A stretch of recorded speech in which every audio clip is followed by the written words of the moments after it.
Hello, everyone. Welcome to Academic Coaching for World Changers video blast. This is Coach Jeremy, and today we're going to have a conversation, a little tutorial on encapsulation versus stereotyping. I'm Coach Jeremy, and happy to be with you as we go through the cultural and diversity section of this exam with a some very important points to really zone in on as we continue our preparation for our licensure exam. And we will get started, of course. And of course, once again, I'm Coach Jeremy, ACWC at gmail.com. And for any booking session requests for me, happy to help, happy to be with you in different capacities as we continue to explore and this encapsulation and stereotyping. And let's get right into it. Encapsulation and stereotyping are two distinct concepts often used in psychology and sociology that describe certain cognitive and social processes. Understanding their differences is important, especially in contexts like counseling or social analysis. Encapsulation definition. Encapsulation in psychology refers to a process where an individual's beliefs or experiences become rigidly compartmentalized or isolated from other aspects of their thinking. It's often used in the context of trauma or cognitive therapy. In trauma, encapsulation can mean that traumatic memories are walled off in the mind, affecting the person's behavior and emotional responses without them being fully conscious of the trauma's impact.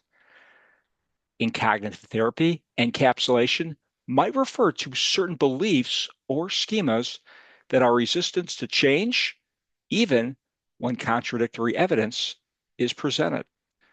Some characteristics: encapsulated beliefs or memories are typically inflexible and can persist despite new experiences or information. They often operate unconsciously, influencing behavior and emotional responses. Encapsulation impact. Encapsulation can lead to mental health issues like anxiety, PTSD, or distorted thinking patterns.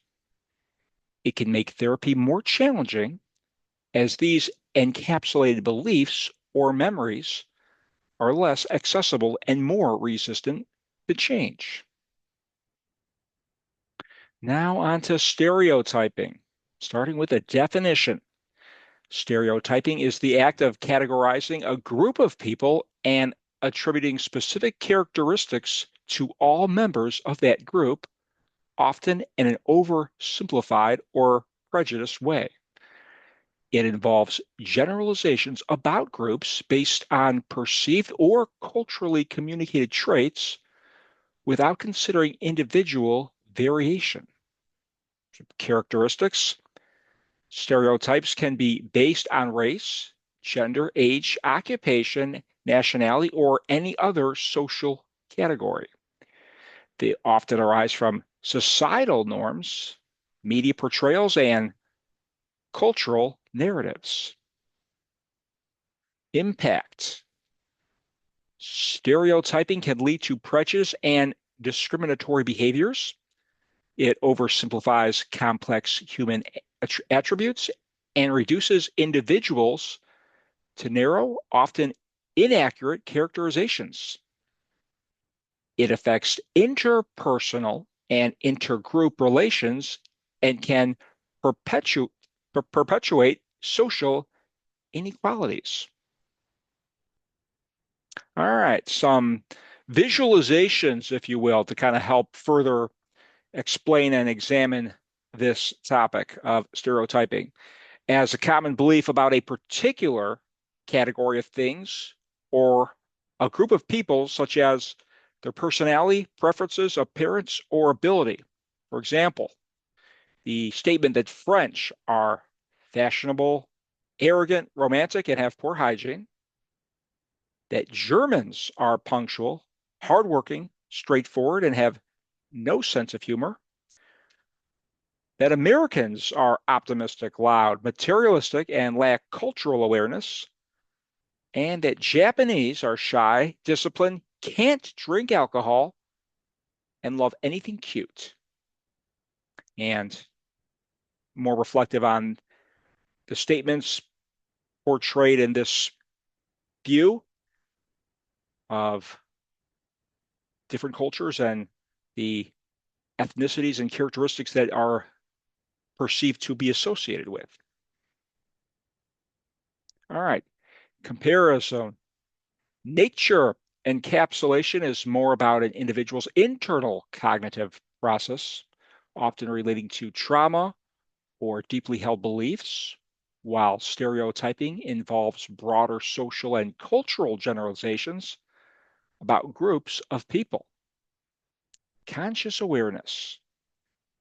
Encapsulated beliefs can be largely unconscious and may require therapeutic intervention to uncover, whereas stereotypes are often conscious, though they may be based on unconscious biases. Scope. Encapsulation typically affects an individual's personal mental health and perception, while stereotyping has wider social implications, influencing how groups of people perceive and interact with each other. All right, some additional information. Cultural encapsulation or ethnocentrism, remember that word because that's a term that you might see, um, can be defined as an adherence to a universal notion of truth that disregards cultural variations. When a person is unable to accept the attitudes, beliefs, or practices other than those in the person's own culture, that person is said to be culturally encapsulated or operating from an ethnocentric viewpoint. And conclusion, both encapsulation and stereotyping can significantly impact an individual's and a society's behavior and attitudes, but they operate in different realms. The former is the realm of individual cognition, and the latter is the realm of social perception and interaction. All right, now let's test our knowledge to see how much we know, how much we've learned. Cultural encapsulation refers to all of the following except A, the substitution of model stereotypes for the real world, disregarding cultural variations, use of a technique-oriented definition of the counseling process, or beliefs that one's own group is the center of everything. Think about that for a second. All right. D, belief that one's own group is the center of everything. I want to reflect back to, or talk about ethnocentrism. I told you that might come back, that we could see that again. All right, let's continue. Another one. Encapsulation can lead to what? A, PTSD. B, clearer perspectives on different cultures. C, different techniques and interventions that clinicians can use. Or D, further understanding on ways to work with clients of different cultures. All right. Give everyone a few more seconds to think about this one. And the answer is A, PTSD or distorted thinking patterns. All right. And just to kind of recap, I am Coach Jeremy. And if you would like to work with me, of course, we've got some coupon codes here.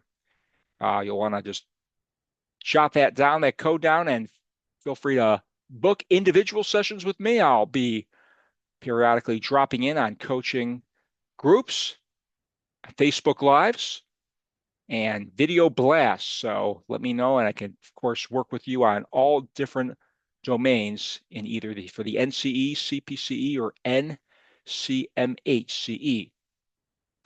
Looking forward to hearing from you, and good luck studying on your exam.